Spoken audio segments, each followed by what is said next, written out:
అందరికీ నమస్కారం అండి. Welcome to my channel. Telangana రాష్ట్ర వ్యాప్తంగా ఉన్న పెన్షన్‌దారులందరికీ కూడా రాష్ట్ర ప్రభుత్వం అయితే గొప్ప శుభవార్త అయితే చెప్పిందనమాట. సో, ప్రస్తుతం పెన్షన్ సంబంధించి గాను తీసుకుంటున్న వారికి రాష్ట్ర ప్రభుత్వం మనకి ఈ యొక్క పెన్షన్ సంబంధించి గాను పెంచి ఉన్నట్లుగా తెలుస్తుందండి. అయితే ఈ యొక్క పెన్షన్ ఎప్పటినుంచి పెంచబోతుంది అనేది ఈ వీడియోలో పూర్తి సమాచారం అంతా కూడా తెలుసుకుందాం.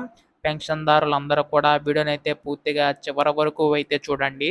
అంతకంటే ముందు కొత్తగా ఎవరైనా మన ఛానల్‌ని చూసినట్లయితే దయచేసి వెంటనే ఛానల్ అయితే సబ్స్క్రైబ్ చేసుకోండి. దీని ద్వారా నేను పెట్టే ప్రతి చిన్న లేటెస్ట్ అప్డేట్ కూడా మీరు ఎప్పటికప్పుడు మిస్ కాకుండా తెలుసుకోగలుగుతారు. అలాగే వీడియోకైతే లైక్ చేయండి. మరికొంతమందికి ఈ సమాచారం అయితే తెలుస్తది.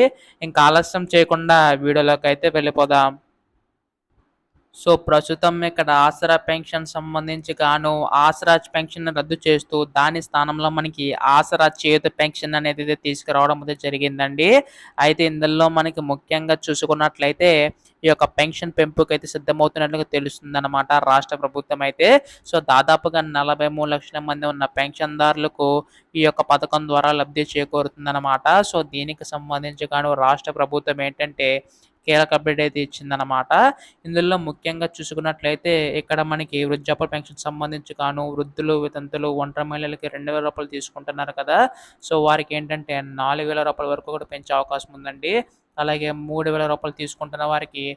6,000 వరకు కూడా రాష్ట్ర ప్రభుత్వం పెంచడానికైతే సిద్ధమవుతుందనమాట.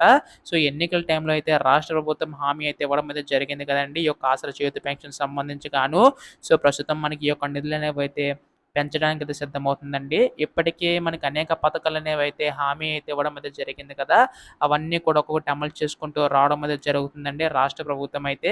సో, ప్రస్తుతం దీనికి సంబంధించి గాను ఆసరా చేయూత పెన్షన్ కూడా త్వరలో అయితే అమలు చేయబోతుందండి. మనకి ఏప్రిల్ నుంచి ఈ యొక్క పెన్షన్ పెంపుకైతే సిద్ధమవుతున్నట్లు తెలుస్తుందనమాట. సో, దీనికి సంబంధించి గాను రేపు ఎల్లుండిలోగా అప్డేట్ వచ్చే అవకాశం ఉందండి. పంపిణీ కార్యక్రమం సంబంధించి. ఏ చిన్న లేటెస్ట్ అప్డేట్ వచ్చినా మీరు ముందుగా తెలుసుకోవాలనుకుంటే ఛానల్ అయితే సబ్స్క్రైబ్ చేసుకోండి. ధన్యవాదములు. జై హింద్.